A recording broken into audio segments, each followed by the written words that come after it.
distinguished guests, honorable members of the UP Diliman faculty, members of ASTI, distinguished members of our of the industry, Vice President Jojo, and students and alumni of the EEE, and other students and graduates of other universities,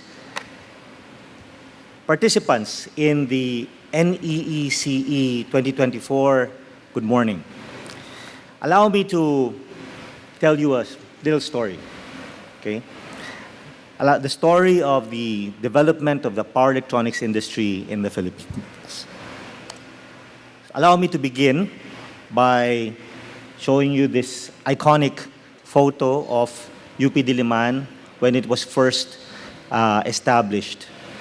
So as most of us know, UP was founded in 1908 with the specific objective of basically providing advanced instructions in various fields and to give professional and technical training, primarily to contribute to the main objectives of nation building and development of the different industries.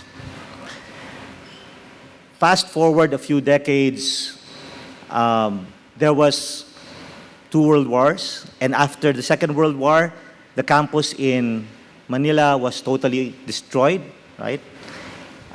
And there was a need to establish a new location for the burgeoning number of students for this new society that was being developed. Hence, the establishment of UP Diliman soon after the war. As you can see from the photo, the College of Engineering is to the left. And during that time, it was already a very active center for learning. Fast forward a few more decades,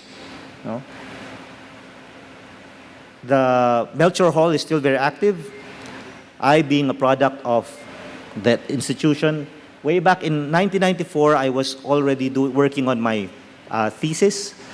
That was actually the first year that UP required, EEE required to have a thesis project to graduate. And during that time, there was a burgeoning need for power electronics. Now, take note, when UP Diliman was first established, the transistor had just been invented. And then, by this time, power electronics was already a very active field. As highlighted by the previous speaker, the demand for applications, electrical applications had been growing, and we already had a lot of applications which required the use of electronics to convert the power. So it is under this scenario that there was this R&D company that wanted to set up its engineering center in the Philippines. The problem was, during that time, there were no power electronics engineers in the Philippines. And the company needed 100 engineers during its first year of operation. The premier university, UP, could only graduate 30 electrical engineers per school year. I remember that time when you entered your first year, you were expected by the second year your population would slash by 50%, by third year another 50%, by fourth year another 50%. So by the time you graduated, you were just a handful. Okay, that was the situation before. I believe you've changed that now, right? So, but because of that, well, just a brief background. The company that I'm talking about was Astec. It was then called Astec Power. By that time, 1994, we had already established a factory in Cavite. The engineering center had not yet been established, but we were looking to establish the engineering center in the Philippines from a different country.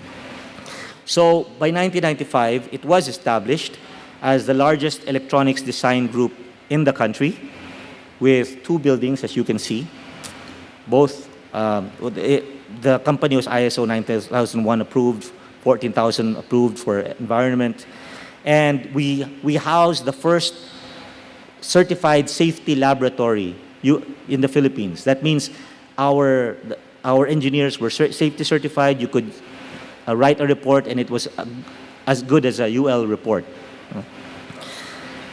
So back to the problem, to be able to provide engineers, we first, after looking at the situation in Diliman, it was a bit difficult.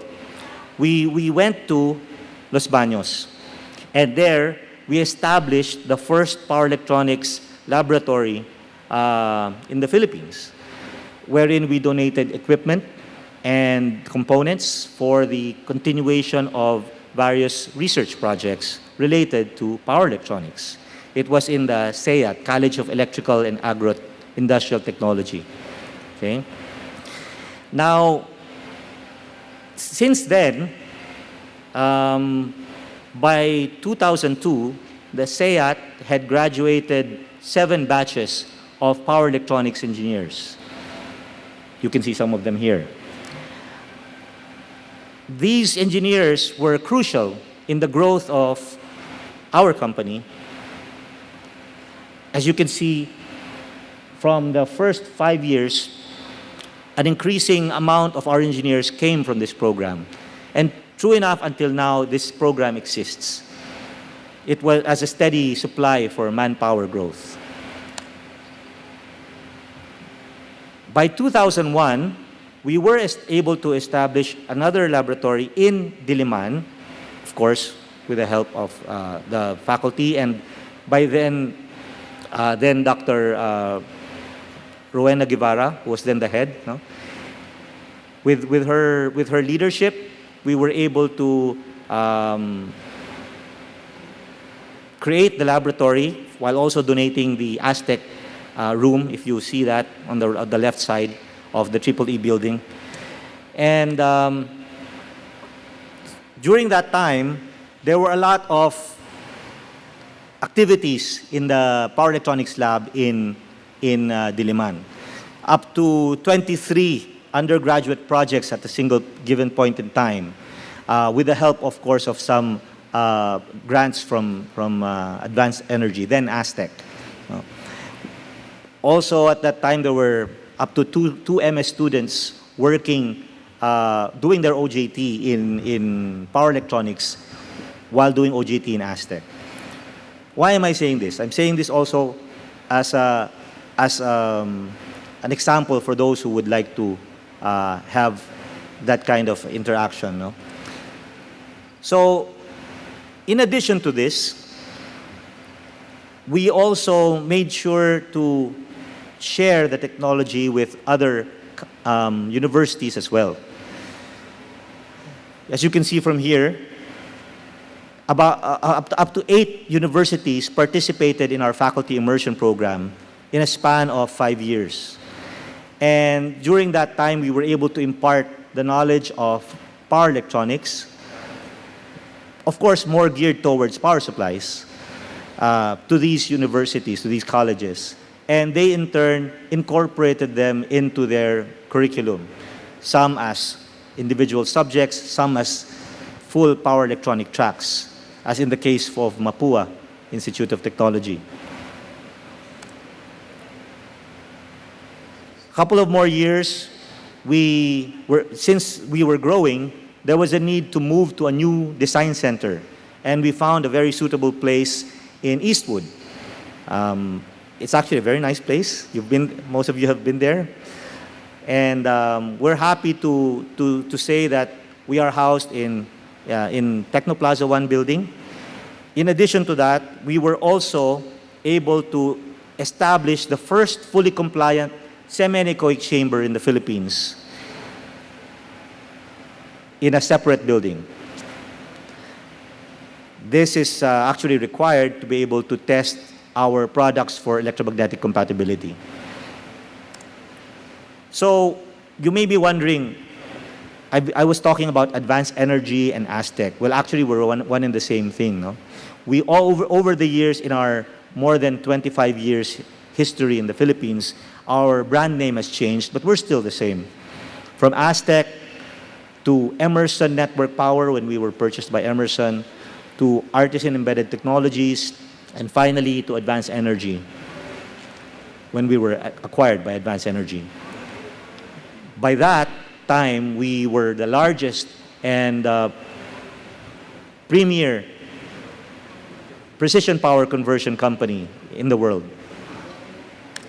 So just to give you a short history, you can see that over the years, since our founding establishment in 1995, we have had a lot of milestones. Since our first ground-up power supply in 1996, we had our first patent by 2001. We developed the first digitally controlled power supply in 2006. And we moved on to conduction-cooled power supplies by 2014 and developed the first configurable power supply system, up to 24 kilowatt configurable power supply system in 2015. That means to add more power, you just add more power supplies in parallel.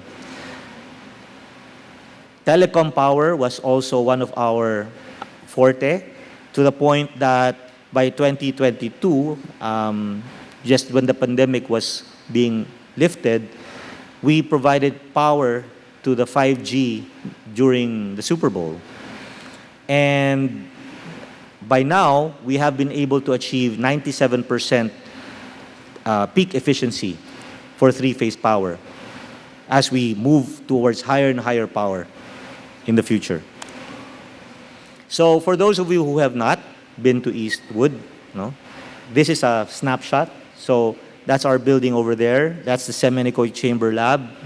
And we also have another building where we house our administrative functions.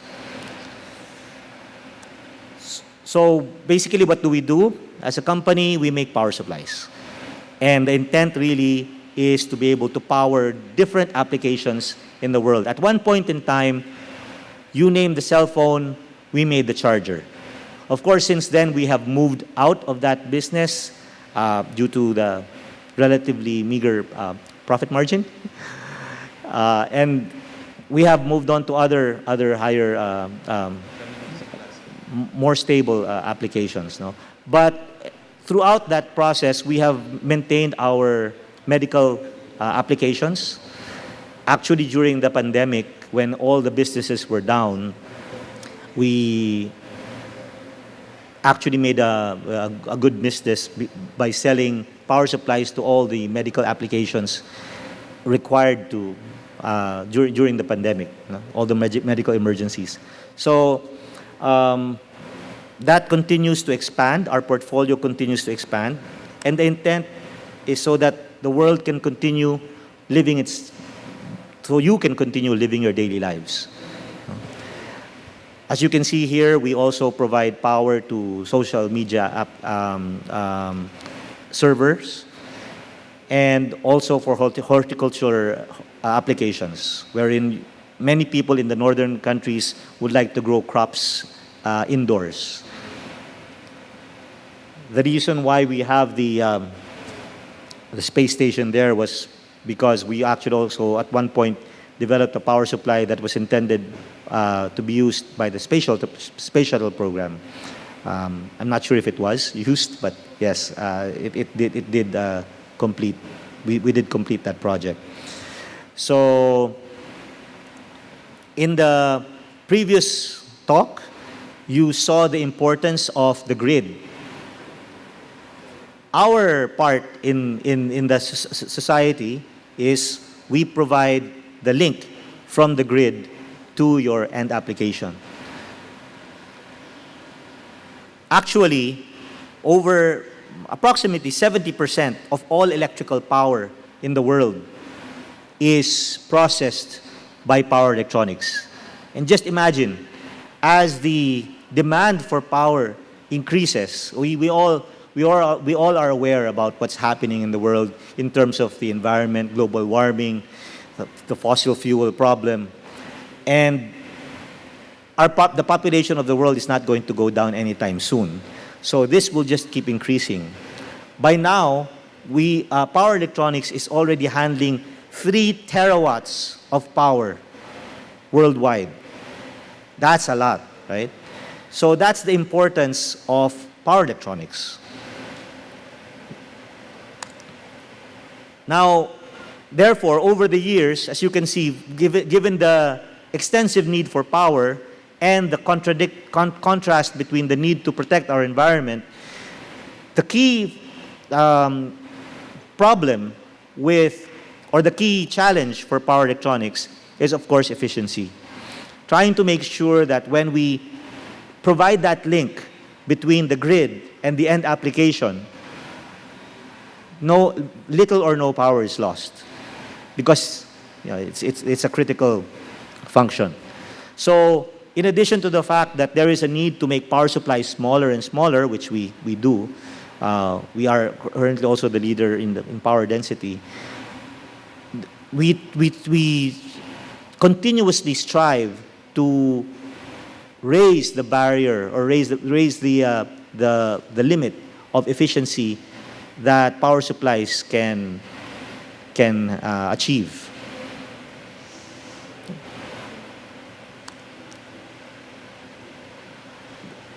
Someone was asking about EVs earlier, and although at this point we are not into EV, it is well within our capability to develop power conversion devices for EVs. As you can see from this, these are slides that were presented during the recent ICEP conference, national conference, wherein we were asked to talk about future trends. So we did show some of the latest applications for EV. So that means that as we go towards the future, there is really a need to understand how to make our power supplies more efficient and basically more effective, right? Now, in terms of sustainable growth, as mentioned, it's important for a company to be able to interact with the community around it. In our case, ever since we set up the company in the Philippines, we have participated and joined different organizations, one being SAPI, another is, we were an active participant in the Bureau of Product Standards. I myself am a member of TC74 for the development of EMC standards. Also, we recently, last year, signed our membership as part of ICEP. So we are an institutional member of ICEP under the Power Electronics Society. The importance really of corporate responsibility extends to 3 different aspects. No? Environment is one that I mentioned. Another is the social aspect, making sure that you're impacting the lives of the people around you, and making sure that you are properly managing your business to ensure transparency, etc. So we do incorporate those aspects when dealing with our operations, and it's a long-term commitment by our management, top management. Therefore, in doing so, we try to make a difference in the community that we serve. As you can see here, We have achieved a grade A in the MSCI ESG ratings as of last year. And we were able to achieve, in addition to achieving 98% efficiency for our power supplies, we were able to have a total waste diversion rate of 86% in our Asia Pacific factories. Waste diversion rate is how much of the waste that should have been going to the landfill eventually did not. So by reducing our landfill waste, we are able to help the environment. And of course, lastly is the electrical consumption. We were also able, as we churn out all of these power supplies, of course, they generate electricity, they consume electricity. We were able to reduce our consumption, what we call scope 2 CO2 emissions, by approximately 24,000 metric tons, which is a 35% reduction from 2014. Overall, we continue our commitment to the environment by having our environmental management system. I myself was a member of our EMS, or what we call Environmental Management System Group, wherein we developed these different projects to make sure that our company has a small impact on the environment. Some of which would be the 6S programs. You're probably familiar with. Some of you know it as 5S. We try to reduce our scrap inventory. We have awareness on waste management, and we release regular advisories to be able to bring down the waste as much as and also make sure that the products themselves, when they are sold, they comply with international environmental laws like ROHS, REACH.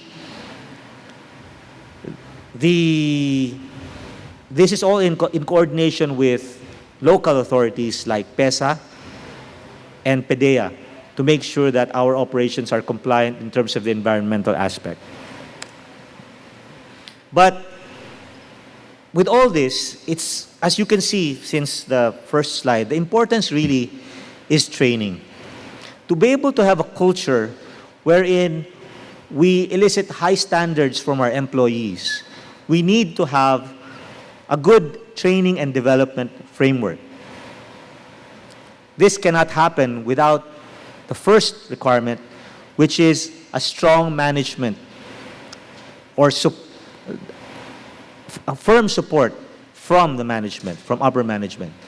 And we are proud to say that our company is very focused on training development. We develop our own internal subject matter experts by trying to look out for any person who can share a particular field of knowledge to the rest of the group on a regular basis. We try to point out internal mentors, actually not only point out, but we have a specific training for mentorship for anyone who wants to become a mentor to other engineers. We organize technical fora wherein the latest technologies or the latest learnings from a particular design team are shared either among the team or with other teams. We have a lot of design teams, by the way. And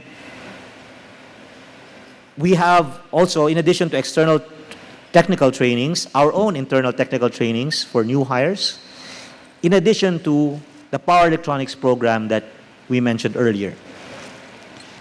Of course, these are all technical trainings. In addition, we have our own leadership trainings for our senior staff. And ultimately, we also have online learning opportunities for anyone who wants to learn something new. It's just all available in our internet. So, with that, we also have our university relations program. So this is effectively one aspect of it. We try to make sure that we have good ties with the universities. in it, by trying to inculcate the development of a power electronics tracks. So as mentioned, we have one in UP and Mapua. On-the-job trainings are encouraged. Anyone who wants to do on-the-job training in the company, you can just reach out to our HR. And of course, we are happy to do company presentations to promote power electronics. For those of you who just want to visit our company, we organize student tours for the students to see how a corporation works. And as mentioned, we maintain our power electronics laboratories. So the intent really of this university relations program is to help ensure continuous collaboration with the academe, because it's crucial for the continuous development of engineers and of course of the industry.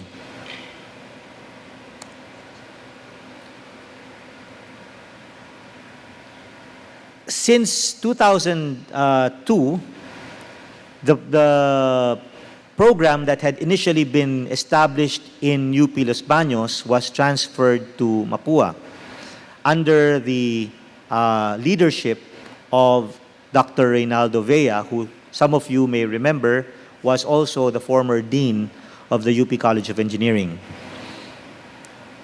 Since then, the program has graduated more than 19 batches of power electronics. Actually, two of the participants here are current batches, part of the current batch. And we are committed to continuing this program throughout our existence. No? These are some snapshots of the different batches throughout the years. And the purpose is really to equip the graduates with the knowledge required to be able to already contribute to the design team by the time they start in the company. You can see here the progression since batch 1 up to the current batch, with a total number of graduates of 388. Well, it's going to be 398 by next week. And so by now, our makeup is that these, the fruit of the power electronics program make up 20% of our total population in Eastwood. I mentioned earlier the importance of having mentors. And this is why we need to have a mentorship program. We have a mentorship program wherein we make sure that each of the power electronics graduate engineers have an assigned mentor. The mentor is usually either a design team leader or a member of the senior technical engineering staff. It's mentee-driven development. That means it's the engineer can determine what they want to improve in themselves, thereby having personal accountability. Of course, it's a chance for us to be able to observe how good the engineer is, and it allows the engineer to see the organization as a whole, thereby expanding the networks of links. No? With that, there is a greater sense of belonging. It develops a greater sense of belonging for the engineers. And we are also able to make sure that the development of the engineer is aligned with our objectives. So, again, more snapshots, this time of the on-the-job training. So how we organize our program, normally we have first the classes in school, and then we have the on-the-job training in the company, wherein they do rotations in different departments. So this is an example of that. Actually, the first one is an example of the thesis defense that they undergo while under the program. But as part of the program, they also go around the different departments, like our factory, and so on and so forth. So what is the point of all this? The point really that I'm trying to make is that if you want to have sustainable development in the country, this really goes hand in hand with education. In the Republic Act 9500, wherein the UP Diliman was targeted to be strengthened as the national university, you can see that there is the specified purpose of searching for truth and knowledge. It's important to make sure that while we pursue our goals, we pursue it with a sense of idealism to what is true and right, thereby making sure that the future leaders of the country can really lead us to a brighter future. This through the continuous innovations that we do in the various fields, in our particular case, power electronics, and in other fields of engineering. And as you can see here, one of the main points really is for you to be maintaining UP as the center of excellence in the country.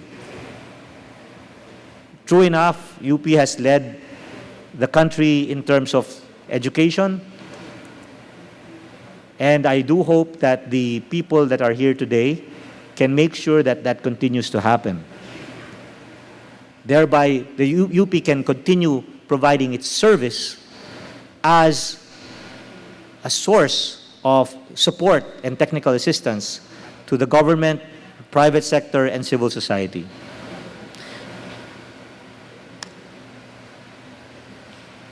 As the recent, as Kofi Annan said, Secretary General of the United Nations, education is a human right with immense power to transform. So don't neglect the importance of education in the development of the country itself. With that, allow me to leave you with my last words of wisdom from none other than Ninoy Aquino. He said that we should not depend on one man, but we should depend on all of us. Therefore, I challenge all people here today to make sure to work together, academe, industry, and government, to make sure that we can continue developing our greatest resource, which is our young people, for the future of the country. Thank you. Thank you very much, Mr. Ericson Aquino. If you have any questions, in the interest of time, you can approach Sir Ericson later. We'll be having our socials. So, to present our token of appreciation, I'm calling again to the stage Director Lou Tria to present our certificate of appreciation and token to Mr. Ericson Aquino of Advanced Energy.